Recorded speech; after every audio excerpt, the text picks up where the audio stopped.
Hello everyone, कैसे हैं आप सब। आशा करती हूँ आप सभी अच्छे होंगे, खुश होंगे, खुशहाल होंगे। मैं कविता आप सभी का मेरे यूट्यूब चैनल हिंदी साहित्य और ज्ञान में स्वागत करती हूँ।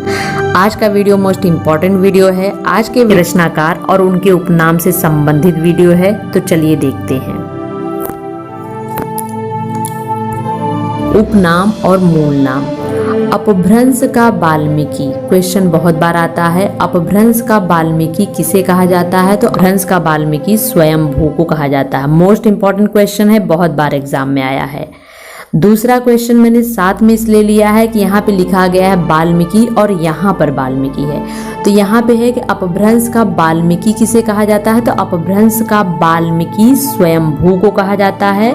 दूसरा है आदि कवि किसे कहते हैं? तो आदि कवि वाल्मीकि को कहते हैं। क्वेश्चन को ध्यान से करिएगा क्योंकि ये कंफ्यूजिंग वाला क्वेश्चन है। अपभ्रंश का वाल्मीकि स्वयंभू को कहा जाता है, दूसरा आदि कवि वाल्मीकि को कहा जाता है। दोनों क्वेश्चन में फर्क है। चलिए तीसरे प्रश्न की तरफ चलते हैं। हिंदी का प्रथम कवि कौन है? तो हिंदी का प्रथम कवि सरहपा को माना जाता है। हिंदी का प्रथम कवि सरहपा।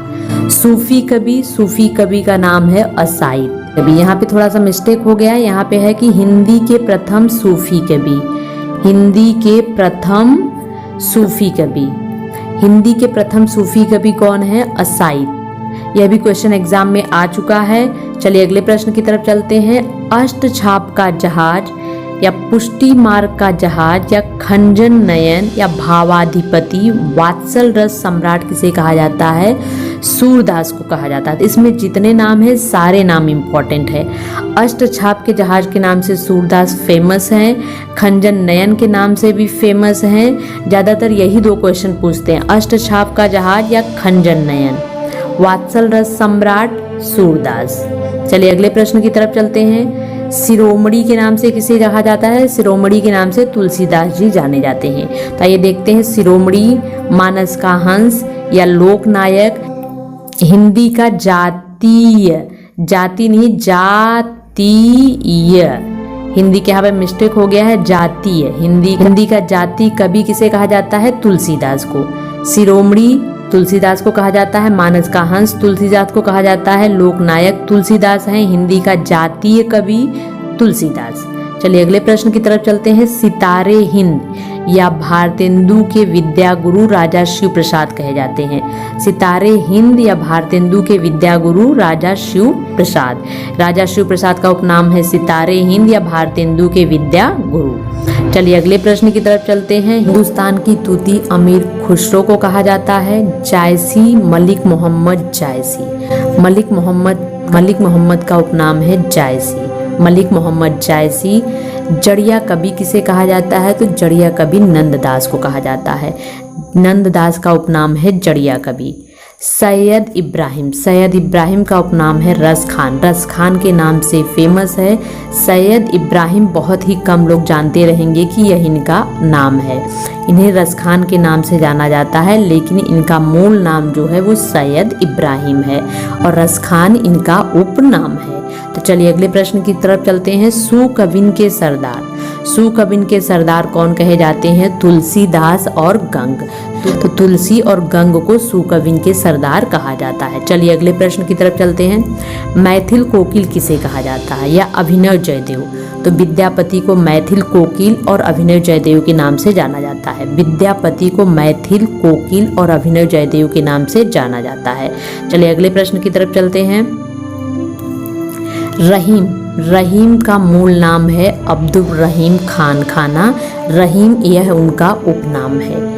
कठिन काव्य का प्रेत, मोस्ट इंपॉर्टेंट क्वेश्चन है। कठिन काव्य का प्रेत किसे कहा जाता है? तो केशवदास को कहा जाता है। दूसरा क्वेश्चन है कठिन गद्य का प्रेत। यहाँ पे काव्य है और यहाँ पे गद्य है। कठिन काव्य का प्रेत केशवदास और कठिन गद्य का प्रेत अज्ञेय। कठिन गद्य का प्रेत सच्चिदानंद हीरानंद वात्स्यायन अज्ञेय यह इनका उपनाम है और सच्चिदानंद हीरानंद वात्स्यायन अज्ञेय यह इनका पूरा नाम है। तो कठिन गद्य का प्रेत अज्ञेय को कहा जाता है। निराला सूर्यकांत त्रिपाठी निराला को कहा जाता है। निराला सूर्यकांत त्रिपाठी यह इनका मूल नाम है, निराला इनका यह उपनाम है। निराला और महाप्राण के नाम से जाने जाते हैं सूर्यकांत त्रिपाठी। आधुनिक युग की मीरा किसे कहा जाता है? तो आधुनिक युग की मीरा महादेवी वर्मा को कहा जाता है। महादेवी वर्मा यह इनका मूल नाम है, आधुनिक युग की मीरा यह उनका उपनाम है। भारतीय आत्मा के नाम से माखनलाल चतुर्वेदी जाने जाते हैं। यहाँ पे एक गायब हो गया है। एक भारतीय आत्मा के नाम से कौन जाना जाता है? एक भारतीय आत्मा के नाम से माखनलाल चतुर्वेदी जाने जाते हैं। चलिए अगले प्रश्न की तरफ चलते हैं। हालावादी कवि हरिवंश राय बच्चन है। हरिवंश राय बच्चन को हालावादी कवि कहा जाता है। कवियों का कवि किसे कहा जाता है? शमशेर बहादुर सिंह का उपनाम है कवियों का कवि, या कवियों का कवि शमशेर बहादुर सिंह को कहा जाता है। धूमिल सुदामा पांडे यह इनका मूल नाम है। धूमिल यह उपनाम है। सुदामा पांडे बहुत कम जगहों पे लिखा रहता है, ज्यादातर धूमिल ही लिखा रहता है। धूमिल यह उनका उपनाम है, सुदामा पांडे मूल नाम है। बुंदेलखंड का चंदवरदाई किसे कहा जाता है? तो वृंदावन लाल वर्मा को। बुंदेलखंड का चंदवरदाई वृंदावन लाल वर्मा को।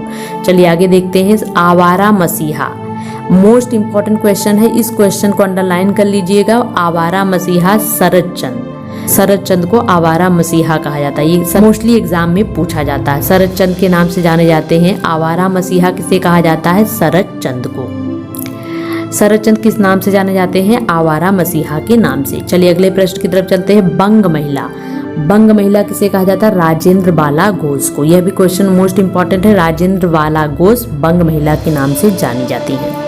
रामेश्वर शुक्ल अंचल जो है वो मांसलवादी और अंचल के नाम से जाने जाते हैं। रामेश्वर शुक्ल अंचल को मांसलवादी और अंचल के नाम से जाने जाते हैं। तो मांसलवादी कवि है रामेश्वर शुक्ल, अंचल यह उनका उपनाम है। चलिए आगे चलते हैं। प्रथम राष्ट्र कवि किसे कहा जाता है? मैथिली शरण गुप्त को, या दद्दा के नाम से कौन जाने जाते हैं? मैथिली शरण गुप्त। प्रथम राष्ट्र कवि मैथिली शरण गुप्त और दद्दा के नाम से मैथिली शरण गुप्त जाने जाते हैं। चलिए आगे देखते हैं। सैयद गुलाम नबी यह इनका नाम है और रसलीन के नाम से जाने जाते हैं। रसलीन इनका उपनाम है। सैयद गुलाम नबी मूल नाम है और रसलीन इनका उपनाम है।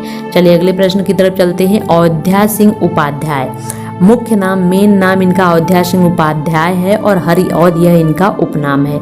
अयोध्या सिंह उपाध्याय हरिऔध या कवि सम्राट के नाम से जाने जाते हैं। अयोध्या सिंह उपाध्याय कवि सम्राट के नाम से जाने जाते हैं या हरिऔध के नाम से, इनका यह मूल नाम है। रामधारी सिंह दिनकर, इनके नाम के आगे हमेशा दिनकर लगा होता है, तो रामधारी सिंह इनका मूल नाम है और दिनकर इनका कृष्णाकारों के टाइटल नाम, मूल नाम, उपनाम से संबंधित यह वीडियो यहीं खत्म होता है। फिर मिलेंगे एक नए वीडियो में नए टॉपिक के साथ। तब तक आप सभी खुश रहिए, हंसते रहिए, मुस्कुराते रहिए और मेरे यूट्यूब चैनल हिंदी साहित्य और ज्ञान को लाइक, शेयर एंड सब्सक्राइब करते रहिए। आप सभी का बहुत बहुत धन्यवाद।